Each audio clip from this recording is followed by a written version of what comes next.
ಮುಂದೆ ಕರ್ಕರಾಶಿ. ಕರ್ಕರಾಶಿಗೆ ಜನ್ಮಕ್ಕೆ ಗುರು ಬರುವ ತಿಂಗಳು, ಅಂದರೆ ವ್ಯಯದಲ್ಲಿ ಇರತಕ್ಕಂತಹ ಗುರುವು ಈ ತಿಂಗಳು ಅಷ್ಟೇ, ಮುಂದಿನ ತಿಂಗಳಿಂದ ನಿಮ್ಮ ಜನ್ಮ ರಾಶಿಗೆ ಉಚ್ಚ ರಾಶಿಗೆ ಬರ್ತಕ್ಕಂತಹ ತಿಂಗಳು. ವ್ಯಯದ ಗುರುವಿನ ಸ್ವಲ್ಪ ದೋಷ ಬಲವಿರೋದಿಲ್ಲ, ಆ ದೋಷ ಪರಿಹಾರ ಆಗ್ತದೆ. ಒಂದು ಹೊಸ ಜವಾಬ್ದಾರಿ ಬರ್ತಕ್ಕಂತಹ ಒಂದು ನಿರೀಕ್ಷೆಯನ್ನು ಇಟ್ಕೊಳ್ಬಹುದು. ಯಾವುದ್ಯಾವುದು ಈ ಭೂಮಿ, ನೀರು, ಕೃಷಿ, ಗೋ ಸಾಕಣೆ ಮತ್ತು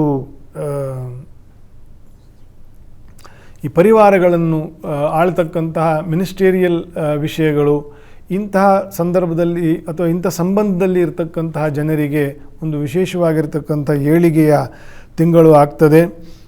ಈ ಮೇ ತಿಂಗಳಲ್ಲಿ ರಾಘವೇಂದ್ರ ಸ್ವಾಮಿಗಳ ಸೇವೆಗಳು ನಡೆಯಲಿ, ಗುರುಪೀಠಗಳ ದರ್ಶನಗಳನ್ನು ಮಾಡ್ತಕ್ಕಂಥದ್ದು.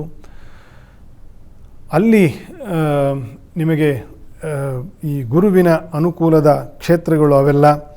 ಗುರುವಿನ ಅನುಕೂಲ ಜೂನ್ 1ರಿಂದ ಬರುತ್ತೆ. ಈ ತಿಂಗಳು ಆ ಗುರುವನ್ನು ಬರಮಾಡಿಕೊಳ್ತಕ್ಕಂತಹ ಒಂದು ಪ್ರಯತ್ನ ನಡೆಯಲಿ ಅಂತಂತ ವಿಶೇಷವಾಗಿ ಹೇಳ್ತಿರೋದು. ಕೆಲವರಿಗೆ ಪಿತೃಪೂಜಾದಿಗಳು ನಿಂತೋಗಿರ್ತದೆ. ಕರ್ಕರಾಶಿಯವರಿಗೆ, ವಿಶೇಷವಾಗಿ ಸ್ತ್ರೀಯರಿಗೆ ಮಾಡೋರಿರಲ್ಲ, ಅಳಿಯಂದ್ರಿರ್ತಾರೆ, ಅವರು ಮಾಡಲ್ಲ. ಅಧಿಕಾರ ಇರತಕ್ಕಂಥ ಮಕ್ಕಳಿಗೆ ಇನ್ನೂ ದೊಡ್ಡವರಾಗಿರಲ್ಲ.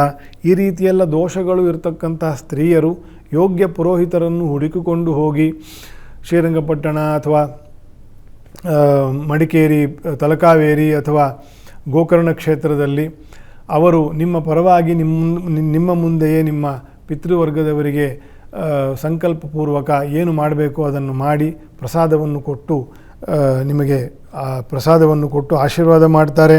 ಕರ್ಕರಾಶಿಯವರಿಗೆ ಪಿತೃಪೂಜಾದಿಗಳನ್ನು ವಿಶೇಷವಾಗಿ ಎಲ್ಲರೂ ಮಾಡಬೇಕು. ಕರ್ಕರಾಶಿಯವರು ವಿಶೇಷವಾಗಿ ಮಾಡ್ತಕ್ಕದ್ದು 9ನೇ ಮನೆಯಲ್ಲಿ 8ನೇ ಮನೆಯಲ್ಲೆಲ್ಲ ಪಾಪಗ್ರಹರು ಇದ್ದಾಗ ಪಿತ್ರಾದಿಗಳ ದೋಷಗಳು ಕೂಡ ಬರ್ತದೆ ಅಂತಂತ ಇದನ್ನು ಹೇಳಿದ್ದೇನೆ.